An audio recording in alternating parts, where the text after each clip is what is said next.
for you now. People now being allowed back inside the airport in Nice. It had been evacuated. People were reporting seeing military personnel inside the airport, but people are now picking up their luggage. This after at least 84 people have been killed in an attack in that city of Nice.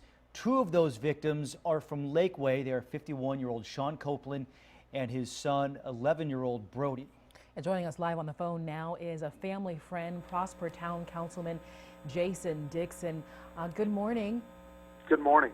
This really must have been a shock for you. Can you tell us how you found out that your friends are now gone? Yeah, I was actually at dinner with my kids, and we were talking about the tragedy in Nice, and a post came up on Facebook from a local friend about Kim Copeland, and I immediately reached out to her and said, "Not Sean Copeland," and she said yes, and I obviously got the kids up from dinner, and we got home, and I just sat there in awe because I could not believe it had hit so close to home, all the senseless tragedies that are going across the world, and obviously with the tragedy in Dallas-Fort Worth last week, but then to hit close to a former Prosper resident and a friend, just really resonated and made for a long night. Hey, Jason, do you know if were there other family there with them at the time?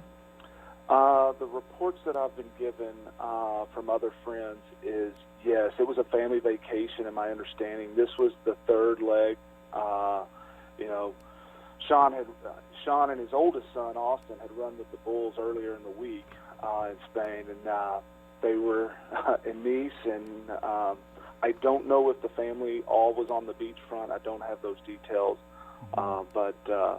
A friend of the family that I spoke with late last night said that yes, it was a family vacation. Yeah, your kids or your son played with the Copeland's kids on a baseball team, correct? Well, I was on the football team. I was with team. Sean's oldest son Austin and my oldest son Mark played football together, and Sean and I were the assistant coaches, and it was a very close-knit family. It was a special team, and then a few years later, Sean decided to move to Prosper, which my wife and family we'd lived here for several years, and we showed him around, and Sean actually moved into our neighborhood, and in Sean and Kim's fashion, they jumped right into the community, and Sean started coaching all the kids' sports and activities, and made friends and connections. So yes, in the few years they lived in Prosper, they touched many lives, and the outpouring after a post last night has been unbelievable for the lives that Sean and Kim and Brody had touched here in Prosper. I'm sure. This has, you add in the Dallas shooting and now this, and it has all, we're just scratching our heads like what's going on. When you sat your kids down last night to explain to them as a parent, what did you say? We're a faith-based family, especially growing up in the Bible Belt, and this is what happens when God is not center of your life. And when people don't have faith to hold on to, it's something to live for, and tragedies like this happen. And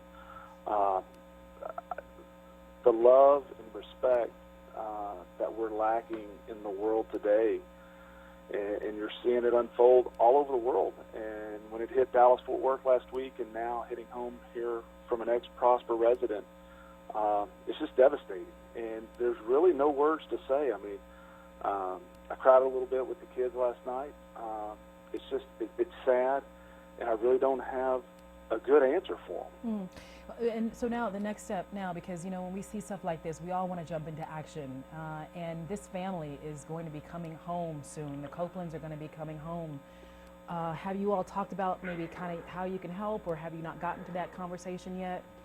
I haven't, and we're so far. Austin is 3.5 hours away from Prosper, and that's where their home is now. And matter of fact, I have friends in Austin that know the Copelands, and they're going to be reaching out as well. And obviously, the community here, we'll do whatever we can to help with the Copelands.